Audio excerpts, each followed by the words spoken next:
Halo semua, perkenalkan nama saya Olivia Sitepu dari kelas IKORC, STAMUK 2023 akan menjelaskan materi tentang hakikat pendidikan kewarganegaraan yang diambil dari buku tersebut. Nah, kali ini kita akan membahas tentang hakikat pendidikan kewarganegaraan. Sebelum kita membahas lebih jauh mengenai hakikat pendidikan kewarganegaraan, alangkah baiknya kita mengetahui apa itu pendidikan kewarganegaraan terlebih dahulu. Nah, pendidikan kewarganegaraan itu merupakan bagian penting dalam membentuk karakter dan kesadaran berbangsa dan bernegara. Menurut ahli Ajis Wahab, Kolisin, tahun 2000, pendidikan kewarganegaraan merupakan media pengajaran yang mengindonesiakan para siswa secara sadar, cerdas, dan penuh tanggung jawab. Nah, selanjutnya ada 3 sumber kewarganegaraan di Indonesia. Yang pertama ada historis, sosiologis, dan politik. Nah, pertama kita akan membahas historis. Historis adalah pendidikan kewarganegaraan di Indonesia berakar dari perjuangan bangsa dalam merebut dan mempertahankan kemerdekaan. Nilai-nilai nasionalisme dan semangat kebangsaan sejak era penjajahan menjadi dasar penting pembentukan PKN. Nah, yang kedua ada sosiologis. Indonesia sebagai negara multikultural membutuhkan pendidikan yang mampu menanamkan nilai toleransi, persatuan, dan kesadaran hidup bermasyarakat. Pendidikan kewarganegaraan hadir untuk membentuk warga negara yang aktif dan bertanggung jawab dalam kehidupan sosial. Dan yang terakhir ada politik.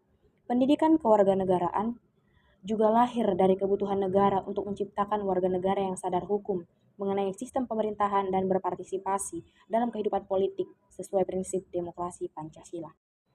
Nah, slide selanjutnya kita akan membahas mengenai 4 landasan pembelajaran pendidikan kewarganegaraan. Nah, yang pertama itu ada landasan filosofis.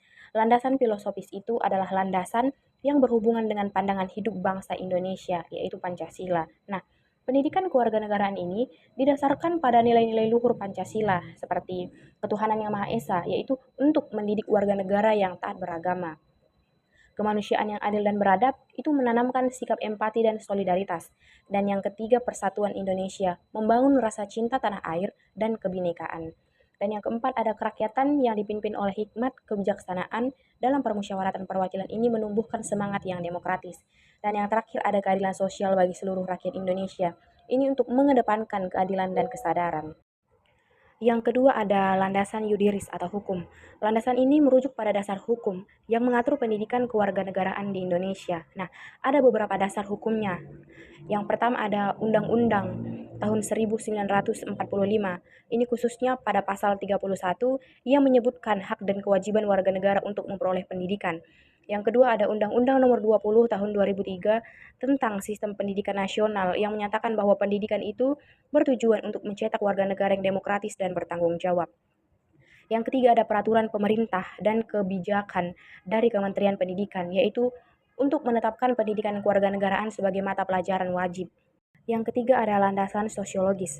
Landasan ini berkaitan dengan kondisi masyarakat Indonesia yang majemuk dalam hal agama, budaya, suku, dan agama. Nah, pendidikan kewarganegaraan di sini bertujuan untuk membangun toleransi dan sikap inklusif di tengah perbedaan, mencegah konflik sosial dengan pendidikan karakter kebangsaan, dan menanamkan kesadaran akan tanggung jawab sosial dan hak-hak warga negara. Ini nih, yang terakhir ada landasan psikologis. Landasan ini menyangkut perkembangan peserta didik sebagai individu.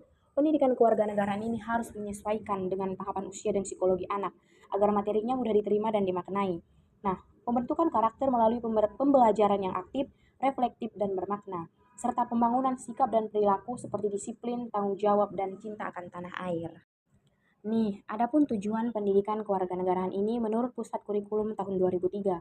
Yang pertama, berpikir secara kritis, rasional, dan kreatif dalam menanggapi isu kewarganegaraan, serta berpartisipasi secara bermutu dan bertanggung jawab dan bertindak secara cerdas dalam kegiatan bermasyarakat, berbangsa, dan bernegara, serta berkembang secara positif dan demokratis untuk membentuk diri.